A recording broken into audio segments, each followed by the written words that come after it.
Tommy wasn't just a rock opera. It was a hallucinatory collision of cinema, music, and chaos that nearly self-destructed on set. Behind the glitter and guitars were fires, broken bones, clashing egos, and a director pushing the limits of what anyone thought possible. This wasn't a smooth production, it was a battlefield dressed up as a musical. From Oliver Reed's drunken rages to Ann-Margret rolling around in actual baked beans, the madness of Tommy shaped its myth as much as the music. Today, we're uncovering 20 weird facts about Tommy, 1975, that will forever change how you see this cult classic. And stay tuned, because the bonus fact at the very end may be the wildest story ever buried in rock cinema history. Let's dive in. 1. Ken Russell's chaotic direction. Ken Russell, known for his flamboyant style, treated Tommy less like a movie and more like a fever dream. He demanded extremes from his cast, pushing them into surreal, often dangerous situations. Crew members recall chaotic shoots with little regard for safety. Russell believed raw discomfort brought authenticity. One assistant director described the set as organized madness. Russell would scream directions mid-scene, sometimes changing an actor's blocking without warning. The result? Performances that feel spontaneous, erratic, and often unsettling. Tommy wasn't simply directed, it was detonated by Russell's wild energy, leaving both cast and crew shaken but undeniably transformed. What audiences didn't know was just how close the chaos came to breaking the production entirely. 2. Ann-Margret's bloody breakdown. In one infamous scene, Ann-Margret flails across a room filled with soap, chocolate, and real baked beans. Russell wanted total immersion, so the actress endured take after messy take. At one point, she cut her hand on broken glass hidden beneath the slime, but kept going, smearing blood into the chaos. She later admitted she just lost herself in the hysteria, calling it one of the most exhausting performances of her life. The scene earned her a Golden Globe, but behind the glamour was real injury and emotional strain. Not just a performance, an ordeal captured forever on film. 3. Oliver Reed's drunken fury. Oliver Reed, cast as Tommy's stepfather, brought his notorious drinking habits straight to set. Crew members dreaded his unpredictable moods. Sometimes Reed delivered electrifying performances. Other times, he staggered through takes, slurring lines. At one point, he allegedly punched a set piece during a drunken outburst, forcing repairs and delaying filming. Yet Ken Russell refused to recast him, believing Reed's volatility added dangerous authenticity. Reed wasn't just acting menace, he was living it, blurring the line between performance and personal chaos. For audiences, he's terrifying. For the crew, he was terrifying for entirely different reasons. 4. The Pinball Wizard Fire Hazards. Elton John's legendary Pinball Wizard sequence nearly ended in disaster. His massive platform shoes, 3 feet tall, made him unstable. During one take, he stumbled dangerously close to sparking lights, almost toppling into live electrical equipment. The crew scrambled to catch him, preventing what could have been a fiery accident. Elton later admitted he felt trapped inside the absurd costume, but powered through for the sake of the spectacle. What fans see as flamboyant brilliance was, in reality, a balancing act on the edge of disaster. One wrong step and this iconic sequence might have ended with tragedy instead of glam rock glory. 5. The sound mix that shattered speakers. Tommy wasn't just loud, it was deafening. The film pioneered quintaphonic sound, a 5-channel system designed to overwhelm audiences. But in practice, the mix was so powerful, it blew out theater speakers during early screenings. Projectionists reported reels melting from the volume's heat. Audiences staggered out with ringing ears, some complaining they felt assaulted by sound. Yet this sensory overload became part of Tommy's cult legend. It wasn't simply a movie you watched. It was a movie that swallowed you whole, shaking your body as much as your mind. What most didn't realize was just how dangerous that experimental audio system really was. 6. Tina Turner terrified as the Acid Queen. Tina Turner's appearance as the Acid Queen was unforgettable, but filming the sequence terrified her. Russell pushed her into chaotic set pieces filled with flashing lights, steel needles, and disturbing props. Turner later confessed she felt genuinely frightened by the mechanical syringe contraption that came down over her. The machine malfunctioned at least once, narrowly missing her. Despite her fear, Turner delivered a ferocious performance that critics hailed as electrifying. But off-screen, she admitted she couldn't watch the finished scene without shuddering. It wasn't just a performance, it was a battle between fear and artistry, one that left Turner shaken but unforgettable in cinematic history. 7. Roger Daltrey. Nearly drowned. Roger Daltrey, playing the blind, deaf, and mute Tommy, endured brutal filming conditions. During the famous baptismal water sequence, Russell demanded repeated takes in freezing conditions. On one occasion, Daltrey slipped under the water and wasn't pulled up quickly enough. Crew members panicked, fearing he might drown before cameras stopped rolling. Daltrey later joked about his near-death experience, but admitted he came close to quitting the production over Russell's extreme demands. Audiences saw spiritual transformation. Behind the lens, it was sheer survival. Not mystical, but merciless. Not salvation, but a struggle against the elements with very real consequences. 8. Eric Clapton's reluctant cameo. Eric Clapton plays the preacher in a bizarre scene worshiping Marilyn Monroe, but he wasn't eager to do it. Russell reportedly pressured him, leveraging the Who's rock connections. Clapton showed up, visibly uncomfortable, and struggled with lip-syncing. He later distanced himself from the film, saying he never fully understood its vision. Fans assumed Clapton's presence was a deliberate artistic choice. In truth, it was reluctant participation from a rock legend dragged into Russell's kaleidoscopic circus. His stiff demeanor wasn't acting, it was discomfort frozen on film. What audiences see as surreal satire was, for Clapton, little more than bewilderment and frustration. 9. Jack Nicholson sings. Jack Nicholson was cast as the Doctor, an odd choice given the role required singing.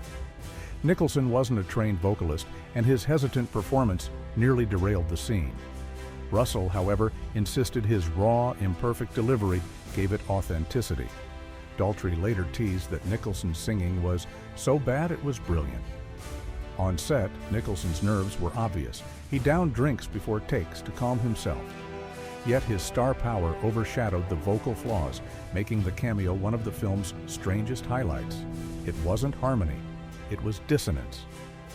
But in Russell's vision, that clashing note became part of Tommy's surreal symphony. 10. The Burning Piano. Disaster. One of the most chaotic moments occurred when a grand piano was set on fire for a dramatic sequence. The flames spread faster than expected, engulfing part of the set. Crews scrambled with extinguishers, barely preventing a full-blown catastrophe. And Margaret, who was nearby, later said she thought the entire stage would collapse. Russell refused to cut the scene, insisting the danger made it real cinema. What fans see as symbolic destruction was a literal brush with disaster. Not controlled special effects, but uncontrolled chaos. The burning piano wasn't just a prop, it was a real inferno that nearly consumed the film itself. 11.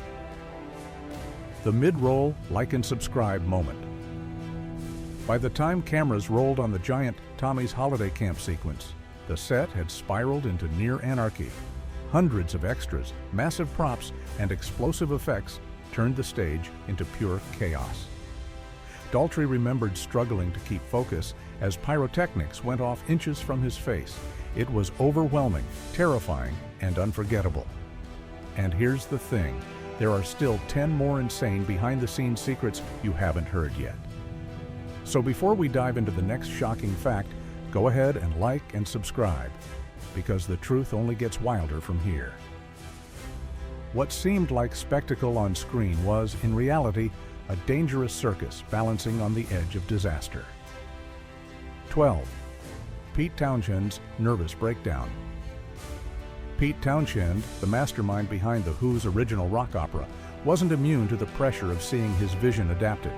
The chaotic shoot, combined with endless rewrites and Russell's aggressive directing style, pushed him to the brink.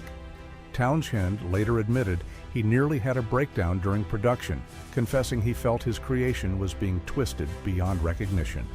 At one point, he threatened to walk off the project entirely. Ironically, the final film became a critical part of The Who's legacy, not validation, but torment. What looked like triumph on screen came at the cost of Townshend's mental health behind the curtain. 13. Keith Moon's outrageous behavior.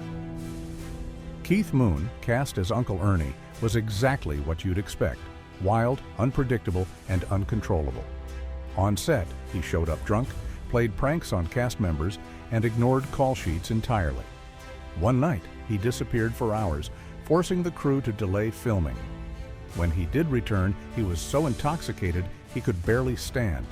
Yet somehow, his unhinged antics translated perfectly into his disturbing role. Russell described him as a force of chaos you couldn't script. Moon wasn't acting the part of a degenerate uncle. He was channeling his own demons, blurring the line between performance and personal madness. 14. Location chaos at Portsmouth. Many of Tommy's outdoor scenes were shot on location in Portsmouth, England. The city became a circus of screaming fans, confused locals, and overwhelmed police. Crowds gathered to watch Elton John, Tina Turner, and The Who perform, often interrupting takes with chants and shouts. Daltrey recalled feeling like he was in a rock concert, not a film set. The logistical nightmare delayed filming, cost thousands in overtime, and nearly forced Russell to abandon the location. What seems like cinematic scale was, behind the scenes, pure disorder. Portsmouth wasn't just a backdrop. It was a battlefield where filmmaking collided with fandom. 15. The bean scene stank for days. That infamous baked bean sequence didn't just traumatize Ann-Margret. It left the studio reeking for days. The beans, milk, and chocolate used on set began to rot under hot lights, creating a stench so unbearable that crew members wore masks. Several workers refused to enter the soundstage until it was disinfected. Russell, ever the provocateur, dismissed their complaints and insisted the mess added texture to the final cut. But for the people forced to mop it up, it wasn't art, it was biohazard, not metaphorical filth. Literal, stinking chaos that lingered long after cameras stopped rolling.